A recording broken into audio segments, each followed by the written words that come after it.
Did the chaotic Africa Cup of Nations final damage its reputation?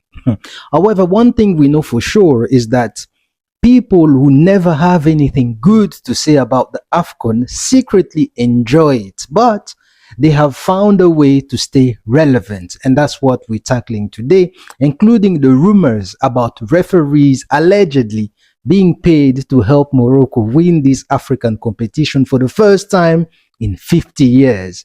And I'll tell you why I believe the Africa Cup of Nations is bigger than the World Cup, at least from African fans' standpoint.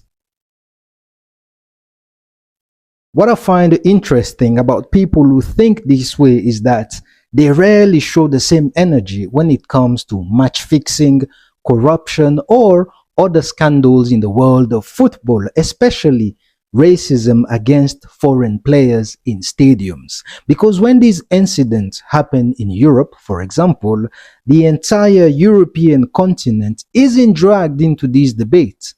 The blame is individualized. It's either the club or the countries, the national federation that gets the blame.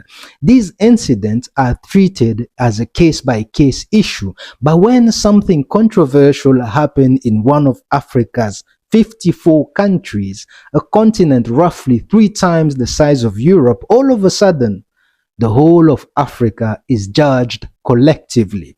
This is even outside of the football context. So the answer to that question is no every day of the year. I mean, these kinds of comments usually come from people who already discredit African football, or from African attention seekers who are desperate for the world to embrace this African competition.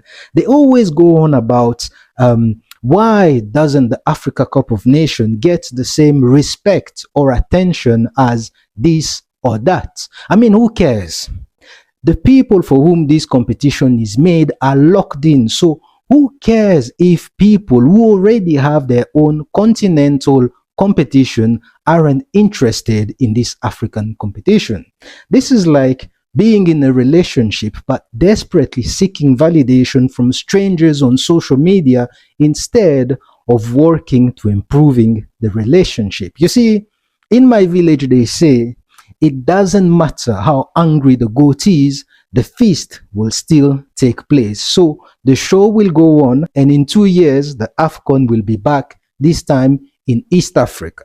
Anyways, I don't even blame those who have nothing good to say about this African competition. I mean, they are entitled to their opinion, and I'd be a fool to waste my time and energy to try and convince them to change their mind.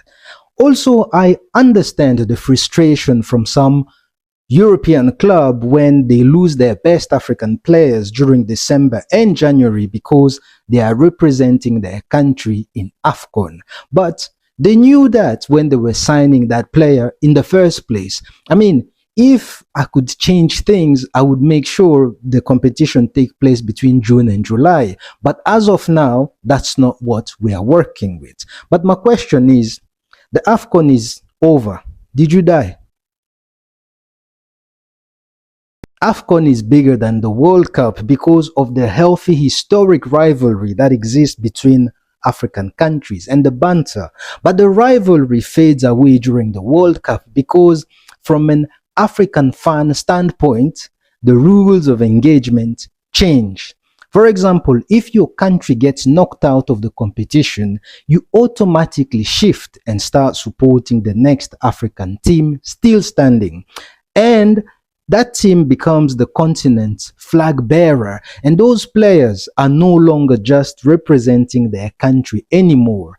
They are carrying the hopes of over 1 billion people on their back, so you can understand the pressure. And the perfect example of that is when Ghana made Africa proud in 2010 when South Africa hosted the World Cup. Listen, the pain of losing that game against Uruguay was worse than a toothache and a heartbreak combined. But when all the African teams are knocked out of the competition, the next team you naturally support is La France, because as my favorite poet Mutabaruka says, if a cow is born in a pig pen, he is still a cow. And those players are often reminded of that, especially when they lose. Now, if La France get knocked out, then the your next option is either to support the country of your favorite team, Arsenal, or you wait until the competition is over.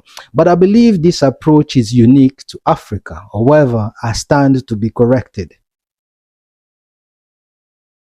The last time Morocco won this African competition, some African countries were still under colonial rule, so it was never going to be a red carpet moment for Senegal to just stroll and snatch the meat out of Morocco's mouth. You see, everything that led to the final is the kind of energy and treatment you find in boxing, especially if you are fighting your opponent in their own country. The atmosphere quickly turned hostile, and every trick in the book is exploited to frustrate, destabilize, and make you doubt yourself.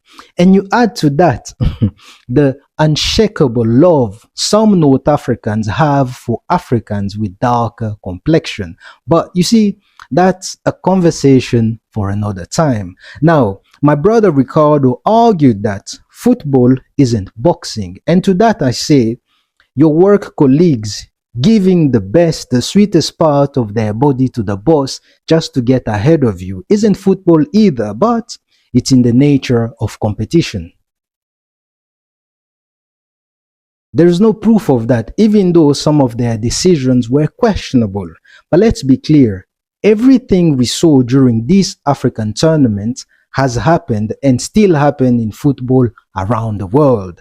From the Panenka, which was originally scored during a penalty at a crucial moment, to the controversial call, to players walking off the pitch in protest. I mean, this is the nature of competition where the stakes are high, emotions are raw, the pressure is intense, and the drama is part of what makes football what we love. However, despite all the noise, the drama, and despite all the odds, the best team on the pitch won. Case closed. We, ni nini?